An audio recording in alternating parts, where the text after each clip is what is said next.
সন্ন্যাসীর অভিশাপ রাজার বই। দেখতে থাকুন মূর্খ রাজা, তোর এত বড় স্পর্ধা, তুই আমার ভোজন মাটিতে ফেলিস? আমি তোকে অভিশাপ দিচ্ছি, তুই আমার ভোজন মাটিতে ফেলেছিস। তুই ভোজনের জন্য যেটা হাতে নিবি সেটাই মাটি হয়ে যাবে। তুই সামান্য একটা সন্ন্যাসী হয়ে এই রাজাকে অভিশাপ দিস? এই দেখ, এই কলাটা আমি তুলে খাবো, আমার কিচ্ছু হবে না। এ কি মাটি? আমাকে ক্ষমা করে দাও সন্ন্যাসী, তুমি এই অভিশাপ তুলে নাও। ঠিক আছে, যদি কোনো পতিব্রতা সতী স্ত্রী তোকে বুকের দুধ খাওয়ায় তাহলেই তুই অভিশাপ মুক্ত হবি।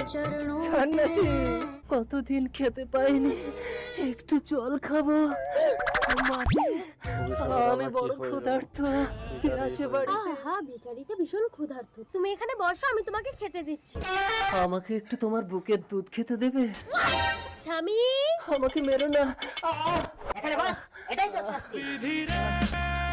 এ কি পাহাড়পুরের রাজামশাই, আপনার এই অবস্থা কি করে হলো? কিন্তু